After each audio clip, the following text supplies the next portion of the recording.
queda. Porque a memória é a mais frágil das nossas habilidades. As habilidades mais fortes da inteligência é a comparação, a inferição, a transferência, a capacidade analítica. Né? A memória, como eu disse, né? Hoje até o computador tem. Né? Nesta hora, os chatbots que a gente sempre traz à tona, o que ele tem de melhor? Uma memória que, ao ser estruturada de um modo denso, antecipa coisas que você não conseguiria lembrar, mas que se você passasse 30 anos, você lembraria. Todos e todas temos referência o tempo todo. Ninguém escreve um livro ex nihilo, para usar o latim aí, do nada. Né? Você cria aquilo que é o teu arranjo, o teu modo. Em cima dos ombros gigantes a gente tá, né? O que acontece com a inteligência artificial é que ele tem muitos ombros, então.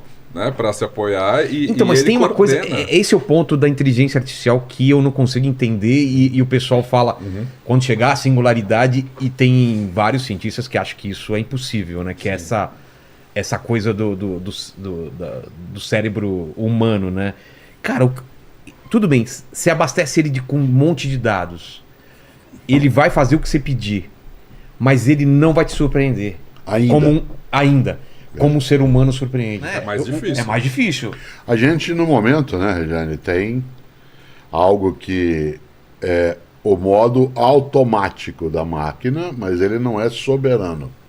Como assim? Isto é, a máquina pode fazer de maneira veloz uma série de operações que nós faríamos, mas nós teríamos um tempo absolutamente e sem erro, né? Ele não erra e a gente... Não, ele erra.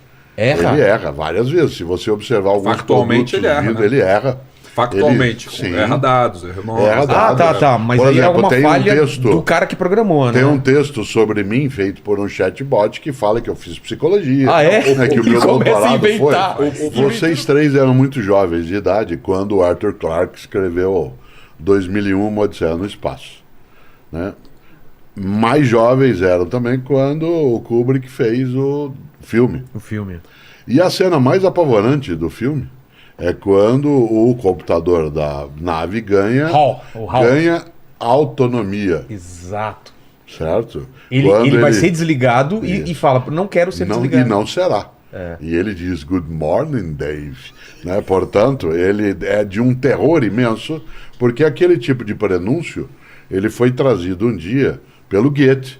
O Goethe tem um poema maravilhoso chamado Aprendiz de Feiticeiro, que o Walt Disney colocando o Mickey no filme Fantasia. Se vocês se lembram do filme do desenho Fantasia, tem uma hora que o Mickey vai ajudar o mago, né, que era capaz de fazer as vassouras varrerem por si, era capaz de fazer os baldes se encherem por si mesmo. Aquilo é em cima, né, de um texto do Goethe, de um poema do Goethe. E o texto termina dizendo que você não deve jamais colocar para funcionar algo que você não consiga desligar. Né? Ou para usar um ditado, assustador ou para usar uma fala indiana, você jamais deve montar um tigre. Porque depois que você o monta, você não consegue descer e nem ficar em cima. Você só tem uma escolha. Se você monta o tigre ou não. Essa é a única escolha. O resto, pois bem, nós já fizemos essa escolha. Nós já montamos o tigre. Nós usamos várias vezes aqui hoje uma expressão que a gente precisa cautela. Sim, a gente está evoluindo. É a evolução. A evolução vai permitir que haja uma mudança. Mas nós estamos usando a palavra evolução de modo equivocado, porque nem Darwin usou a evolução no sentido de melhoria. Ele usou no sentido de mudança. De adaptação. De mudança. Encrenca também se desenvolve, problema também progride, né, doença também evolui. Em medicina, quando um de nós morre, se anota no prontuário, evoluiu para óbito. Evoluiu para óbito? Esse é o tá aí uma evolução que eu não tenho a menor pressa. Esse é o termo técnico. Evoluiu para óbito. Né? Portanto, a ideia de evolução como melhoria, ela é um equívoco.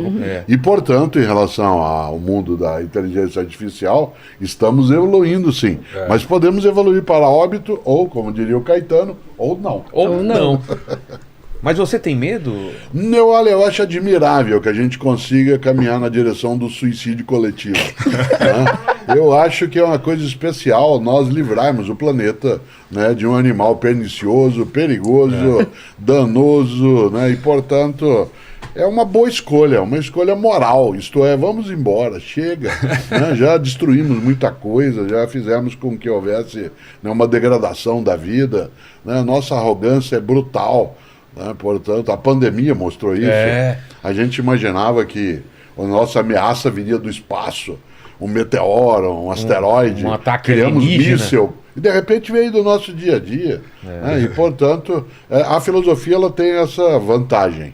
Né? Ela acha que tudo bem, pode ser que isso seja um caminho que a gente escolha e vá usar a inteligência artificial para elevar a vida ou não. Né? Nesse sentido, a tecnologia ela é algo que pode ser para fazer o bem. Eu dizia isso ontem na nossa conversa, numa palestra, né, na cidade de Belém, o quanto que o mundo digital seria hoje um ensinante digital.